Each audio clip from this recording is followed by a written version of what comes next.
Shalom a todos, qué bueno es poder estar en compañía nuevamente junto a ustedes en estas fechas tan especiales que son de la celebración de altas fiestas, en donde ya estamos comenzando en este día con esta hermosísima fiesta, este tiempo señalado, esta Moed, que está relacionada directamente con la alegría. Estamos hablando de Sukkot.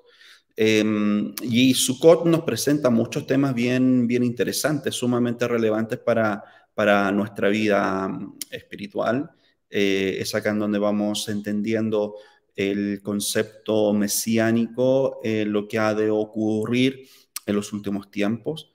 Y es ahí en donde prácticamente lo vamos a enlazar en el tema del día de hoy, que está relacionado con uno de los temas bien significativos que muchos estudiosos plantean, que está relacionado con Gog y Magog. Vamos a estar hablando netamente de algunos puntos relacionados al pensamiento de los sabios, del pensamiento de algunos rabinos en particular, y es ahí en donde vamos a extraer fuentes de información que puedan generar un crecimiento para nosotros y un mayor entendimiento de lo que ha de ocurrir en los tiempos futuros, basado también en lo que estos sabios de bendita memoria nos han planteado.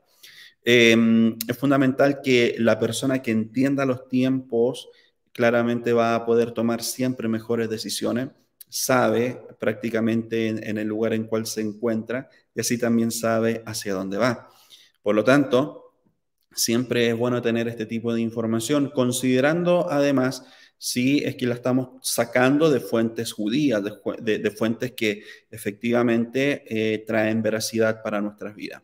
Por eso es fundamental de que todos nosotros podamos ir incursionando mucho más en este aprendizaje para que de esa manera todo este conocimiento, sin lugar a duda, lo podamos estar compartiendo con todos aquellos que lo necesitan. Esta es una fiesta, como les decía, la fiesta de la alegría, de mucho gozo. Esperamos que puedan ser muy bendecidos en estos 8 días en las cuales vamos a estar compartiendo nuestras comunidades con nuestras familias.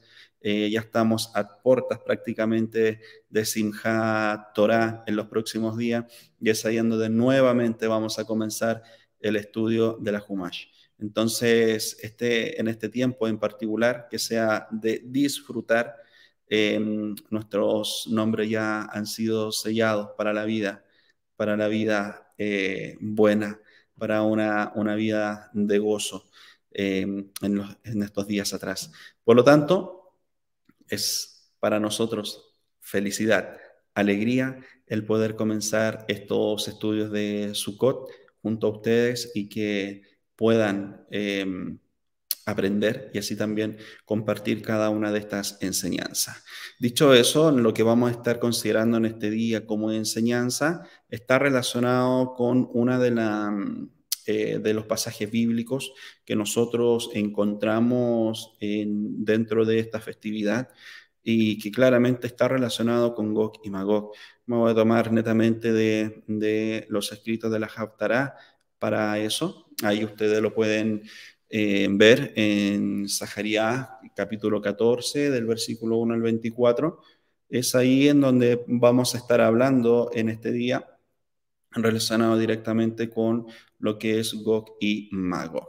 Vamos a estar dando, para que ustedes puedan tener un preámbulo de todo esto, vamos a estar viendo una visión que nos ayuda a entender prácticamente cuál es nuestra posición, tanto en el escenario de esta tierra o en el Olam Jabá, y así también datos proféticos y datos duros relacionados también con otros sabios de bendita memoria. Por lo tanto, vamos a tener dos tipos de información, una práctica también para nuestras vidas y otra también para tomar buenas decisiones y saber prácticamente lo que ha de acontecer en el mundo en los próximos tiempos. Por lo tanto, basado en esas escrituras, tenemos que entender el concepto mismo de que las guerras que resultarán en la redención final.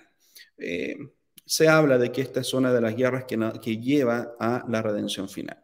Hemos hablado mucho del concepto de la Geulá, de la redención final, pero es acá en donde vamos a ver otro concepto como tal. Nosotros ya hemos explicado más de una oportunidad respecto al rol que tenemos nosotros para apresurar la Geulá, la función que tenemos nosotros como judíos mesiánicos, la función que prácticamente debemos cumplir en el escenario de esta tierra, como así también la función que deben cumplir Israel, Judá, también lo que tiene que cumplir como función las naciones, etcétera. O sea, todo es un complemento perfecto que va a ayudar a que la Geulá se apresure. Pero en este punto en particular lo vamos a considerar netamente con acciones que han de ocurrir y que pueden generar efectivamente escenarios mucho más complejos y también conflictivos.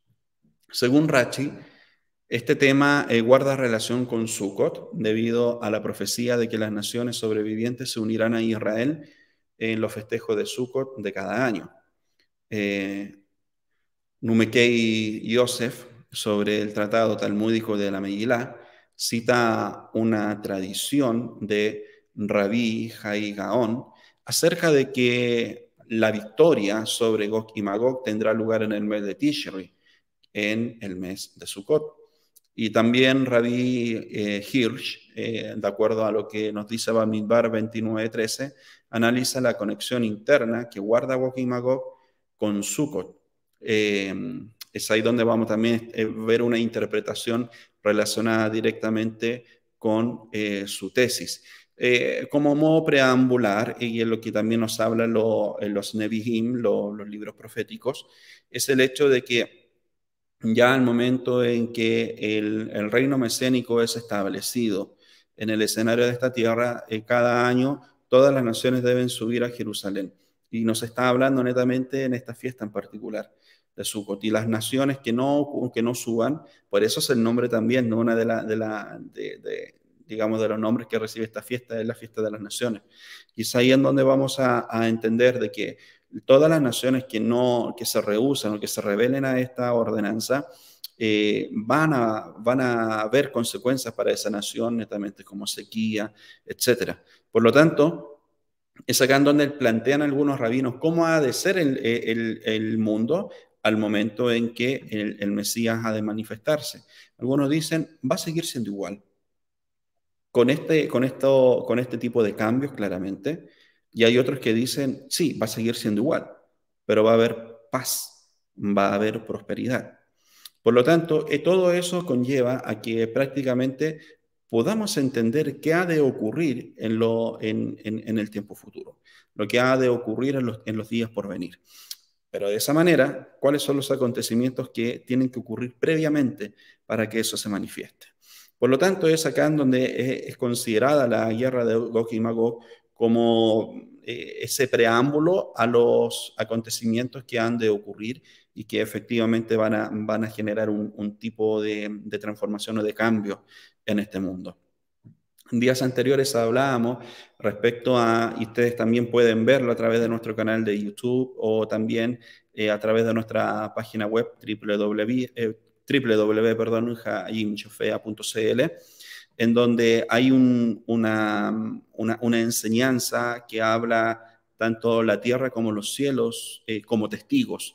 Y es ahí en donde podemos ver de que, basado en los escritos y así también en los comentarios de los sabios, vamos entendiendo de que Moshe pide, y esto también lo podemos ver en la Torá específicamente, Moshe pide como testigos a los cielos y la tierra.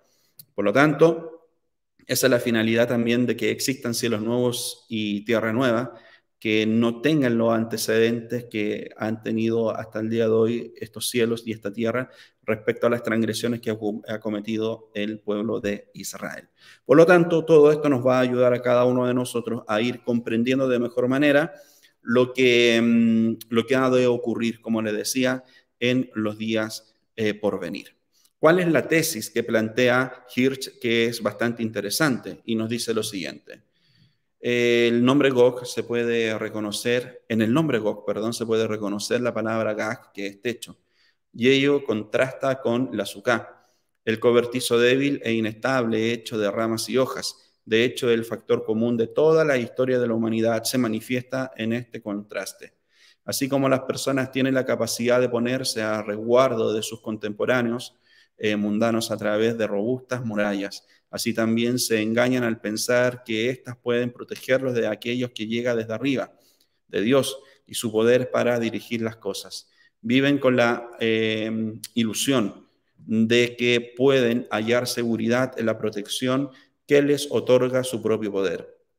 Confían en sus propias manos y coronan los edificios de la grandeza humana con techos altivos y empinados, los cuales los hacen sentir independientes de Dios.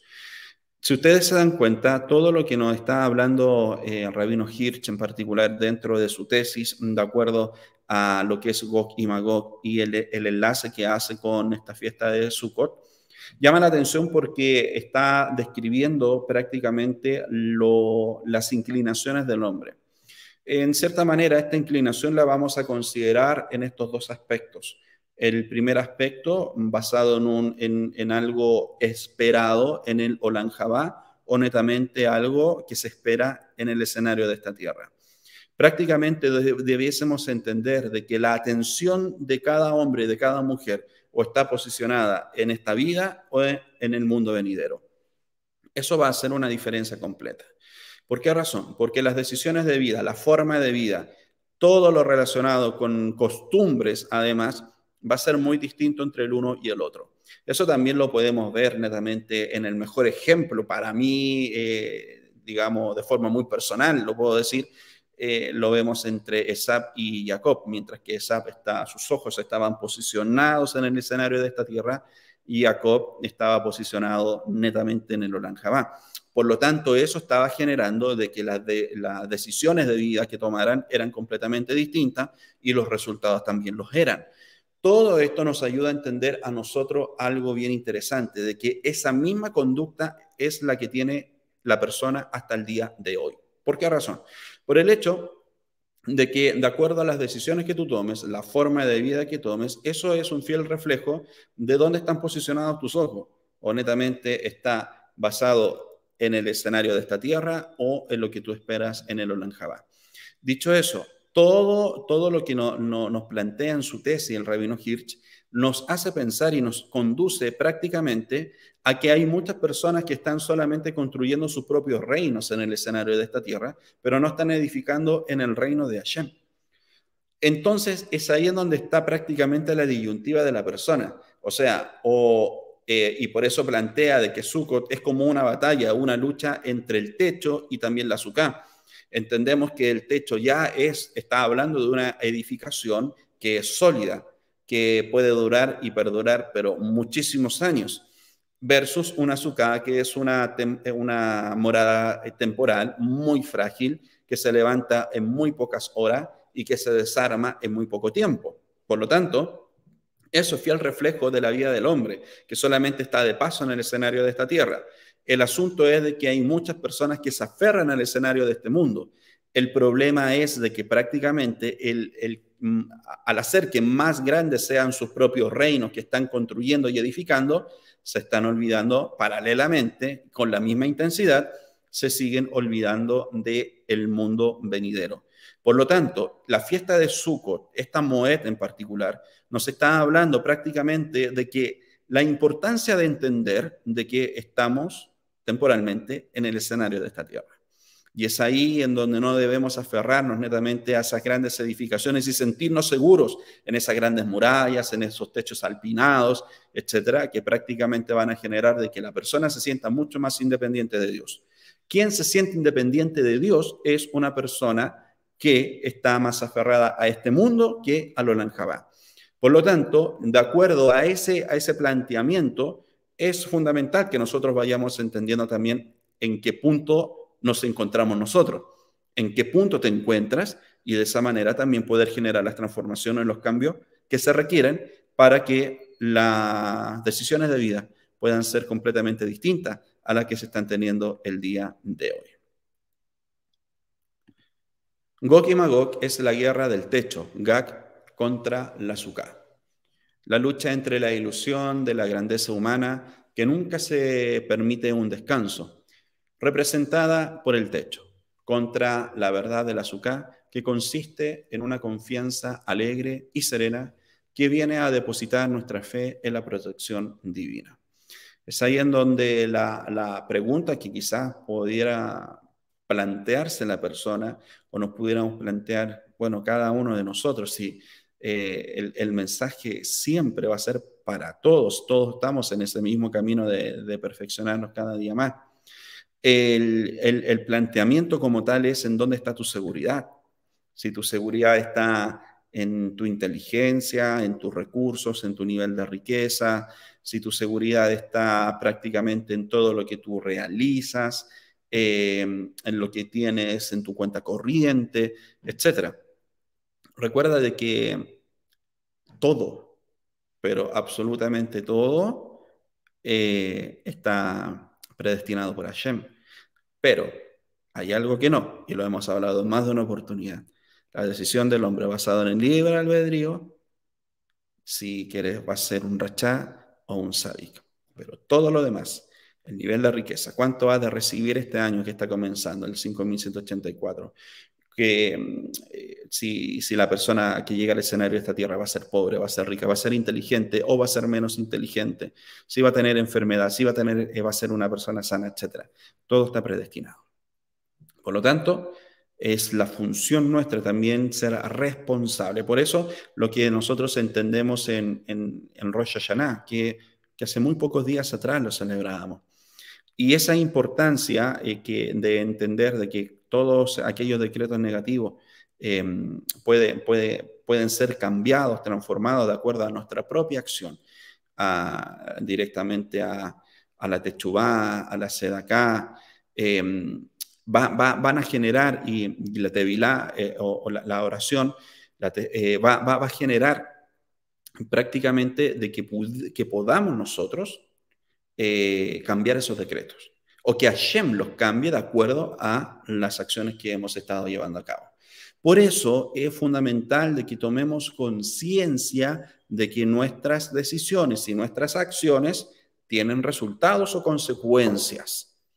Por lo tanto, una persona que actúa y que piense de que no va a tener una consecuencia está completamente equivocado o equivocada. Va a tener una consecuencia. El asunto es de que debemos pensar muy bien esas decisiones que se están tomando, las acciones que han de llevarse a cabo, porque muchas veces la persona llega y actúa y no mide las consecuencias. Por esa razón, en este punto, y lo que nos enseña todo lo que está relacionado con Gog y Magog para nuestra enseñanza práctica, es o tú estás más posicionado en el techo o en el azúcar. ¿Te sientes más seguro en el techo que estás construyendo o en el azúcar? Hay muchas personas que quieren tener el control de todo y ahí se sienten seguras. Pero, ¿qué pasa si a esa persona se le dice, y si le dejas el control de tu vida a Hashem? Eso independientemente de que también tienes que tener la sabiduría de tomar buenas decisiones. Pero el punto central de todo esto nos ayuda a cada uno de nosotros a entender de que las personas que tienen o que tenemos nuestra seguridad en Hashem, prácticamente debiésemos posicionarnos en esta batalla en lo que es frágil, en lo que permite entender de que estamos de paso en el escenario de esta tierra y el tiempo que el Eterno permite que cada una de las personas pueda ser invertido para su reino. Por lo tanto, la idea de Rabbi Hirsch, su exposición se basa en la regla gramatical hebrea que estipula que el prefijo mem expresa la idea de proyectar cierto concepto. Por ejemplo, or, que significa luz, y maor significa una luminaria, que es un cuerpo celeste que proyecta luz. Asimismo, Gag significa techo, lo cual, según la visión del Rabbi Hirsch, representa la filosofía humana de aislarse del poder celestial de Dios. Por lo tanto, Magog es un intento de proyectar esa filosofía en la tierra. ¿Por qué razón? Porque ahí más adelante vamos a ver el concepto más bélico de lo que es Gog y Magog, representado netamente por un rey, por una tierra, por una nación. Entonces, todo esto nos ayuda prácticamente a entender lo que conlleva directamente todas estas dos palabras, que son un par de conceptos bien interesantes. Por lo tanto, es ahí en donde la decisión de la persona es esa, o sea, en todo prácticamente vas a tener que ver de que hay una postura que vas a tener que tomar, o en la decisión de la filosofía humana, o la decisión en la obediencia a la Torá. Vivir conforme a Torá, o vivir conforme a las naciones, vivir conforme a la Sukkah, vivir conforme a la edificación y al techo, etcétera. Todo esto nos ayuda a entender prácticamente de tomar una buena decisión. ¿Y qué es lo que te aferra? ¿Qué es lo que prácticamente te amarra tanto a los conceptos y a las ideas de las naciones, o al concepto y a las ideas de este mundo? Por esa razón es fundamental de que vayamos entendiendo también cómo podemos, en cierta manera, discernir lo que está pasando y cómo se están moviendo estos tiempos, que son bastante curiosos, incluso hasta peligrosos, al momento en que nosotros vamos viendo todo este avance tecnológico, etcétera. Hace unos días atrás hablaba con un amigo y me planteaba lo siguiente, que es bien interesante, de que tenemos que aprovechar esta década, estos 10 años, y es más, estos 15 años que vienen, de poder adquirir una mayor cantidad de conocimiento posible, con el fin de que al momento en que vaya avanzando lo que es la inteligencia artificial, la persona que no estudió previamente va a tener que considerar lo que la inteligencia artificial diga como información. Pero si no tienes conocimiento, si no tienes información, no vas a poder cuestionar nada y vas a tener que creer lo que la inteligencia artificial dice. Por eso es el momento y es el tiempo en donde más estudio de Torá, más estudio de la Sagrada Escritura debemos tener, por el hecho de que es ahí, al día de mañana, cuando se nos quiera plantear una idea o algo, nosotros tengamos el conocimiento y poder decir no. De lo contrario, prácticamente la persona va a tener que creer todo lo que la tecnología diga. Dicho eso, vamos entonces a profundizar un poco más lo que nos dice la profecía de Zacarías. Esta profecía llegó en un momento decisivo en la historia judía.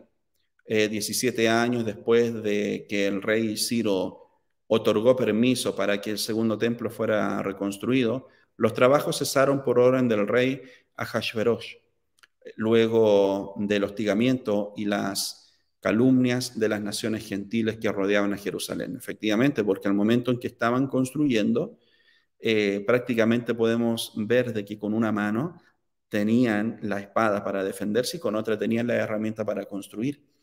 Y eso nos da una enseñanza, pero maravillosa, a cada uno de nosotros, por el hecho de que podemos entender de mejor manera de que nos encontramos en una batalla. Y mientras tú vas construyendo basado en la Torá, tienes que defenderte basado en los escritos de la Torá. Esa batalla intelectual, esa batalla del conocimiento, etc. El problema es que en estas generaciones hay personas que son demasiado influenciables, no tienen conceptos claros, no tienen conceptos que los afirmen. Por lo tanto, viene uno con una enseñanza, ya, entonces todo esto es así, entonces nos vamos para allá. Va a pasar un poco de tiempo, va a venir otro con otra enseñanza, entonces esto era así y este estaba equivocado. Y así sucesivamente. Conceptos firmes, conceptos claros, raíces. Por esa razón, la importancia del Año Nuevo de los Árboles. También hay un tema relacionado con eso, en donde se plantea de que una de las importancias del árbol, lo fundamental son las raíces. Y por eso se compara en la Torá al hombre con un árbol, porque tiene que tener raíces profundas y que sean raíces en la Torá, claramente. Por esa razón, la persona que va teniendo mejores raíces va a permitir que su vida mejores resultados y así también mejores decisiones. Todo eso nos ayuda a entender de que el resultado que eres hoy como persona en general tiene mucho que ver con las decisiones que tomaste el día de ayer, hace una semana atrás, hace un mes atrás, hace un año atrás, hace una década atrás o hace muchos años atrás. O sea, la suma de esas decisiones prácticamente es el resultado que tú ves hoy en tu vida. No es algo de la noche a la mañana, sino que es un conjunto de decisiones y acciones que se han tomado a lo largo de los últimos años que genera o que ha permitido que tú estés en el lugar en el cual estés. Por eso es fundamental las decisiones que tomes hoy. Es fundamental lo que tú determines hoy, porque eso va a repercutir de aquí a próximos 10 años. Por eso, este conocimiento para entender o si sigo en el techo y me cambio a un azúcar, ciertamente va a generar de que tus próximos años quizás sean muy distintos a los que has tenido hasta este instante. Sejaría profetiza que la cataclísmica guerra de Gog y Magog tendrá su apego en la redención final y en el reconocimiento de parte de las naciones de que Hashem es el único rey y de que Israel es su pueblo. Esta toma de conciencia será celebrada en Sukkot. Todo conlleva a ello. Todo conlleva a que las naciones reconozcan a Hashem, reconozcan en su reinado, reconozcan a Mashiach, que sus ojos sean abiertos y puedan ver la verdad, esa verdad que por muchos años quisieron negar o que la quisieron plantear como una mentira. Y es ahí en donde, a través del gemir, a través del clamor, van a llegar a reconocerlo. Por eso es fundamental la tarea que tú hagas o que yo haga. Es fundamental la tarea que podamos hacer en conjunto, para que la Torá pueda ser conocida, para que la Torá también pueda ser vivida por todos los que la están conociendo y que de esa manera pueda generarse una transformación. Y eso prácticamente lo va a llevar a cabo primero cada una de las personas con su propia decisión, para que de esa manera pueda influenciar en los demás. Rashi explica que la batalla Gog y Magog será la venganza de Dios por todo el mal perpetrado contra el pueblo judío a lo largo de la historia. Se dan cuenta de que aquí ya tenemos otro punto, de acuerdo a lo que nos dice Rashi, en comparación a lo que nos dice el Rabbi Hirsch. Es aquí en donde prácticamente vamos al concepto un poco más bélico. Y esto lo está hablando Rashi sobre Ezequiel. El Ramak, Rabbi Moshe Cordovero, de bendita memoria, explica que en los días finales las naciones harán la paz entre ellas y se levantarán para destruir a los judíos porque estos han establecido su propio reino o país y que habrá terrible tribulación. Si nos vamos al Midrash, en Vayoshá, dice lo siguiente: cuando vengan los días del Mashiach, Gog y Magog se levantarán contra Israel. Gog reunirá consigo a todas las naciones y se moverá contra Jerusalén. Metzudat, David y Ezra dicen que la batalla también servirá para desenmascarar al pueblo judío desembarazar al pueblo judío de los pecadores que alberga en su interior, los cuales no merecen presenciar el bien que los judíos han de recibir entonces. Todo esto basado en la mitzvah de vivir en Eretz Israel. Por lo tanto, todos estos planteamientos, si bien pueden tener algunos matices o en la literatura, en la escritura, un poco distintos unos con el otro, prácticamente está teniendo el mismo tenor. Es el mismo concepto entre Israel y las naciones. Ese es el concepto que se habla acá. Pero es acá en donde prácticamente vamos viendo cómo es el final de toda esta profecía, en donde se habla de tribulación, donde se habla de muchos conceptos que pueden generar desolación en el pueblo de Israel, pero también se habla de una victoria. Es lo que hablábamos prácticamente la semana anterior, en donde Moshe, en su último día de vida, cuando le plantea a los Bene Israel lo que ha de acontecer en su historia como nación, en donde a lo largo de la historia ellos se van a ir detrás de dioses ajenos, van a dejar a Hashem más que generar una desolación en ello, la intención era de que pudieran tomar conciencia y de que se pudieran aferrar mucho más al Eterno. Pero aún así, considerando de que Moshe contó esa historia que para muchos pudo haber sido desalentadora, también cuenta de que hay una geula, hay una redención final en donde el pueblo retorna y donde al pueblo se le da victoria. Miren, se habla mucho del acontecimiento tanto de Gog y Magog en general, en el aspecto bélico. Y muchas de las personas se desalientan respecto a ese punto en particular. Pero si siguen en el relato, es ahí en donde prácticamente vamos viendo qué es lo que ha de ocurrir después y la victoria de Hashem en su pueblo. Cuando la persona se enfoca más en la victoria más que en el proceso como tal, hasta su ánimo cambia. Y por esa razón, esta fiesta no es de tristeza, sino que es de alegría, por el hecho de que la persona, el pueblo está alegre, está feliz, está contento, por el aspecto y por el concepto mismo de la libertad y así también de la victoria de Hashem en nosotros. Pero es acá en donde vamos planteando lo siguiente. Para aquello, lo fundamental y lo importante son las decisiones que tú tomas hoy. Es eso lo relevante para que de esa manera tú o puedas estar en un lado o en el otro de la historia.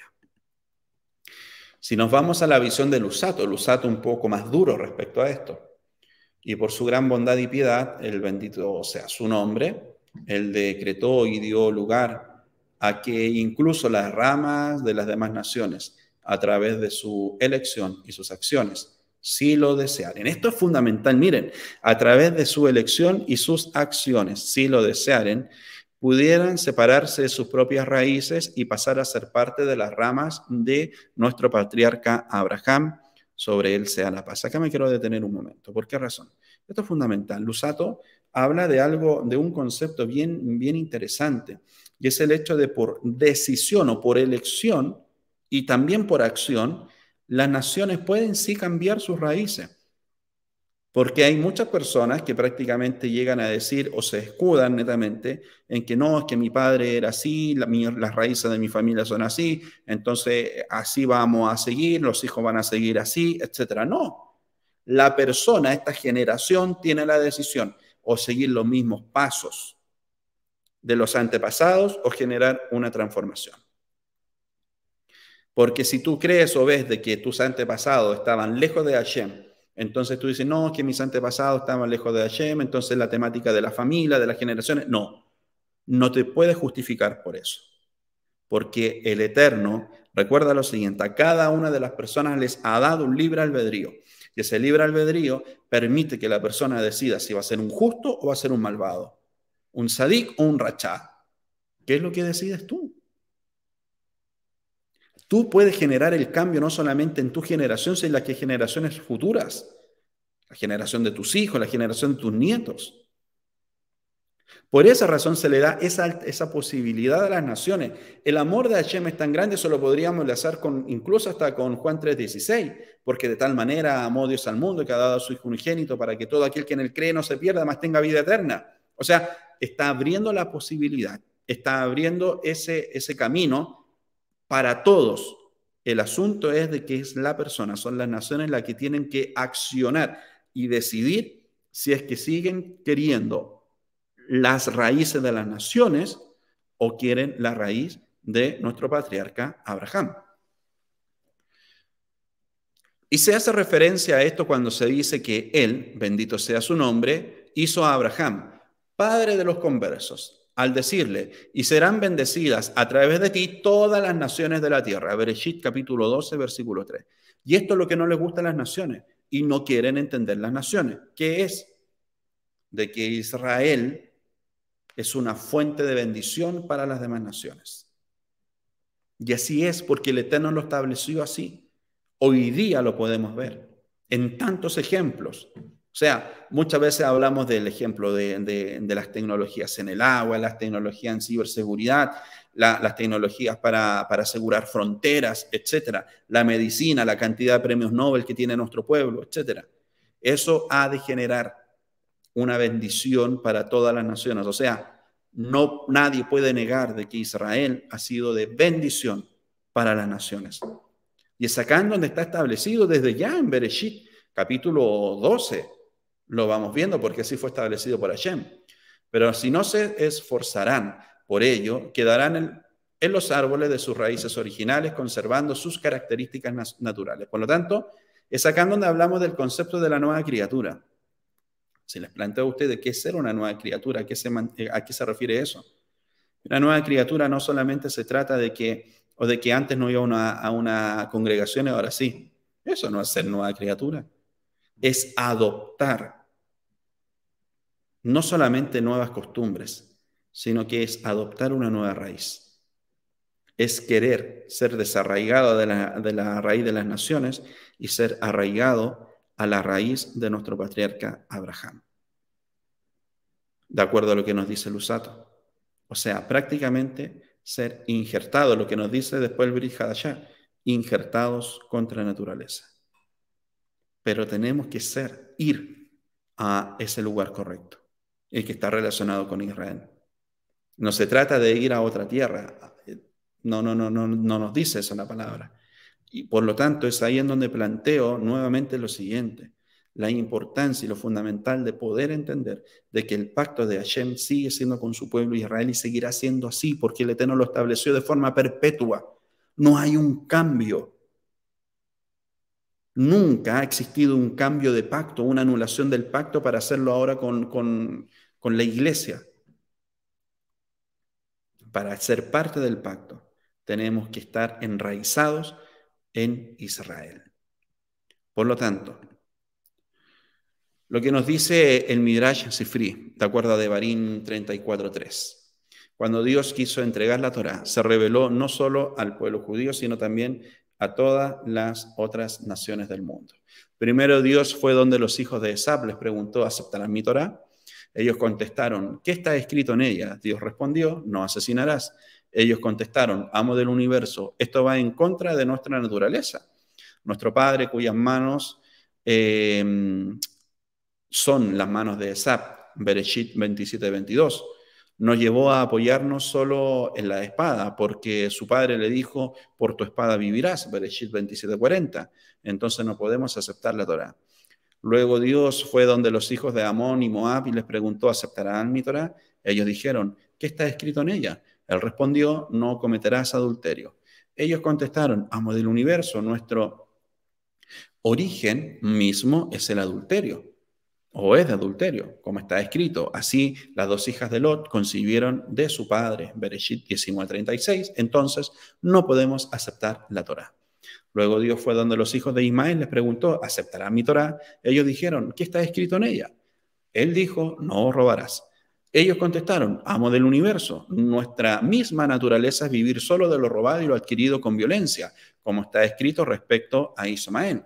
Él será como un asno salvaje, su mano estará sobre todo y la mano de todo sobre él. Bereshit 16:12.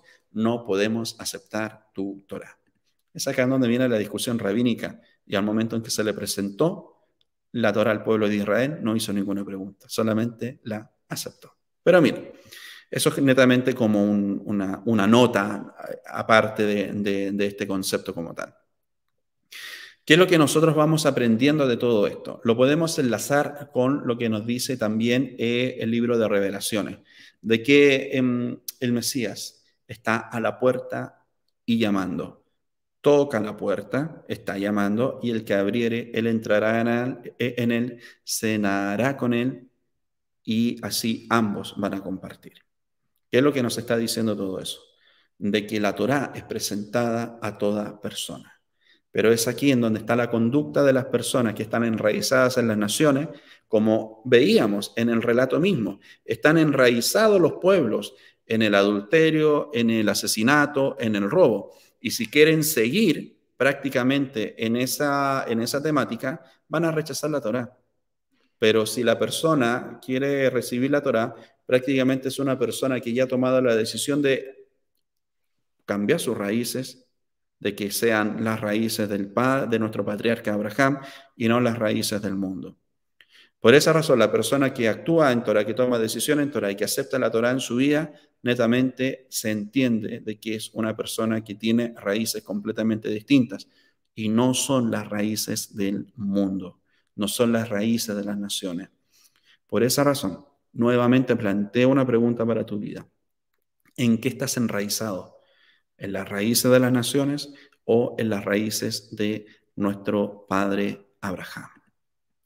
La reparación y elevación de la creación. El Señor, bendito sea, hizo la reparación y la elevación de toda la creación que dependiera de los actos de Israel. Y esto es tremendo.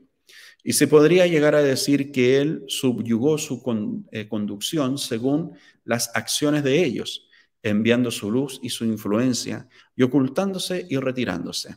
Has beshalom, dependiendo de sus actos. Sin embargo, las acciones de las demás naciones no mejoran ni deterioran el estado de la creación, ni influyen en su revelación u ocultación, sino que solo le provocan recibir un beneficio de deterioro con relación a ellos mismos, tanto física como espiritualmente, e incrementan la fuerza de sus ministros o la disminuyen. ¿Se dan cuenta?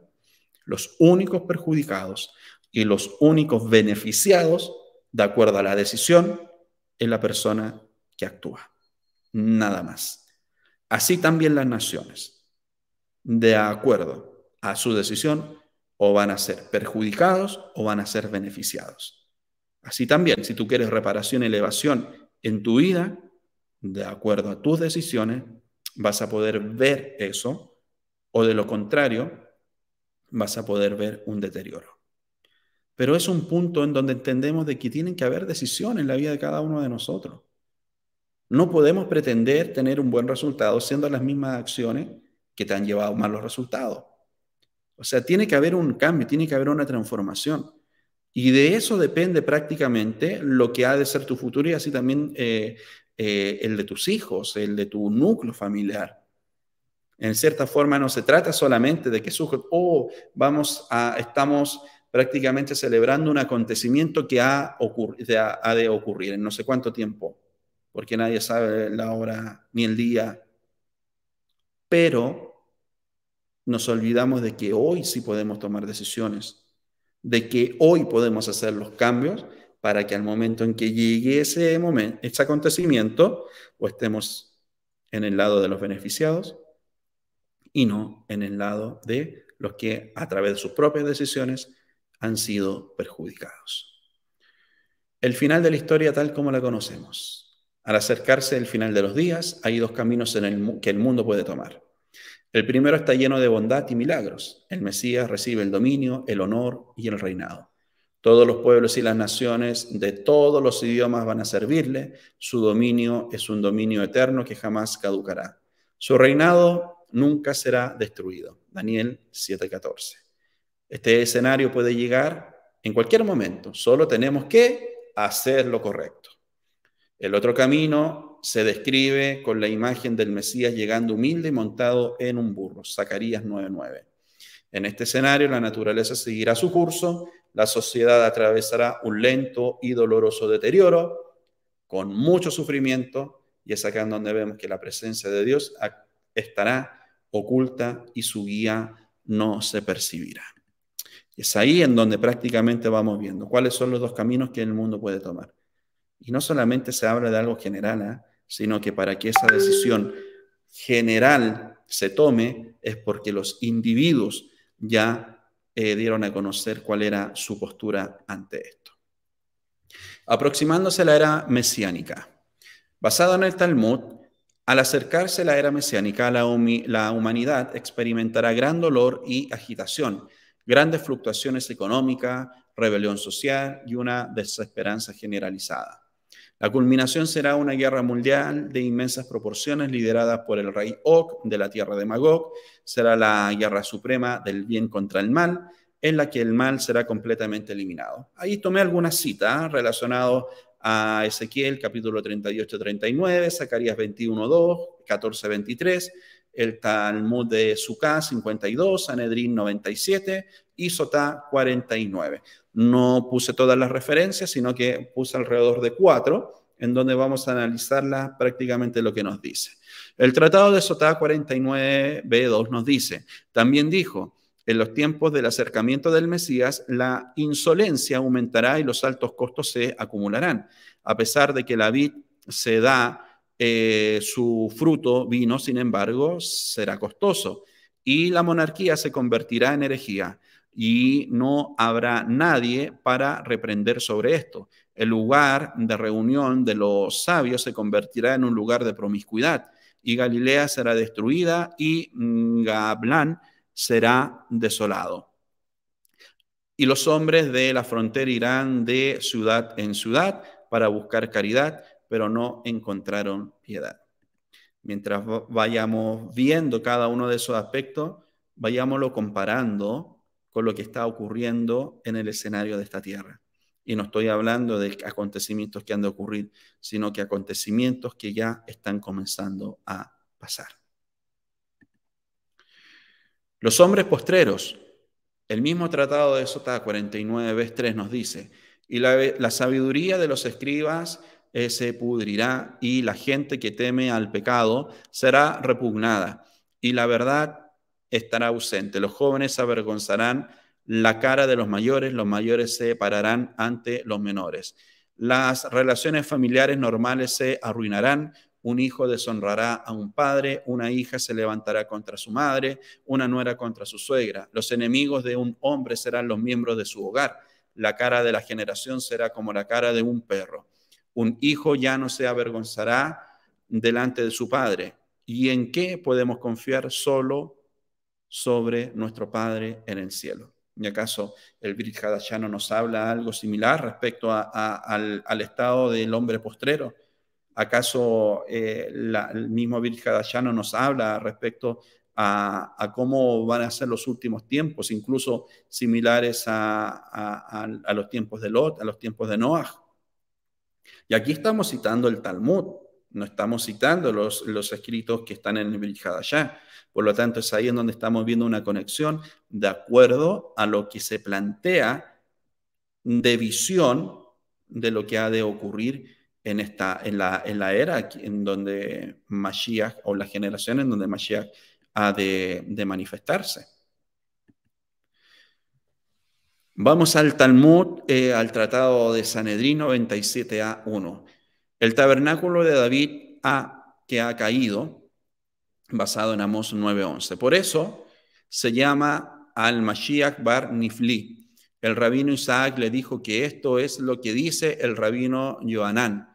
Durante la generación en la que viene el Mesías, hijo de David, los estudiosos de la Torá disminuyen, y en cuanto al resto de la gente, sus ojos fallan con tristeza y pena, y los problemas aumentan, y se introducirán los duros decretos. Antes de que el primero pase, el segundo llegará rápidamente. Y concluye esto con el periodo de 7 años. Sanedrín 97a2. Los sabios enseñaron en una baraíta.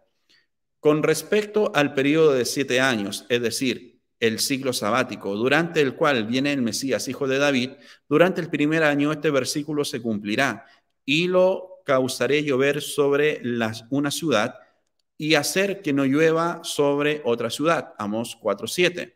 Durante el segundo año de este periodo se dispararán flechas de hambruna, indicando que habrá hambruna solo en ciertos lugares.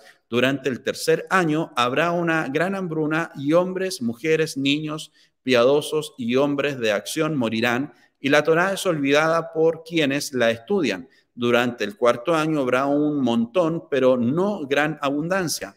Durante el quinto año habrá mucha abundancia y comerán, beberán y se regocijarán. Y la Torá regresará a quienes la estudian. Durante el sexto año se escucharán voces celestiales. Durante el año sabático, las guerras, por ejemplo, la guerra de Gog y Magog, se liberarán involucrando al pueblo judío. Durante el año posterior a la conclusión del año sabático, vendrá el hijo de David. Por lo tanto, todo este tema de Gog y Magog nos ayuda a entender cuál es el escenario previo en el cual también tenemos que estar preparados y también cómo nosotros nos estamos conduciendo en nuestra vida de acuerdo a nuestras decisiones, y es ahí en donde vamos a poder entender de mejor manera el concepto. O mi seguridad está en el techo, en la edificación, o está en la sucá, en donde completamente dependo de Dios. Por lo tanto, esa decisión va a generar de que la vida de la persona o pueda estar elevada espiritualmente o bien disminuida espiritualmente. Por lo tanto, que todo esto nos ayude a entender a cada uno de nosotros de que las decisiones que tomemos tienen un grado de importancia y relevancia tremendo para lo que ha de ocurrir en los tiempos venideros. Que Hashem les bendiga a cada uno de ustedes y sigan disfrutando de esta hermosa Moed que es la fiesta de Sukkot. Que el Eterno les siga bendiciendo.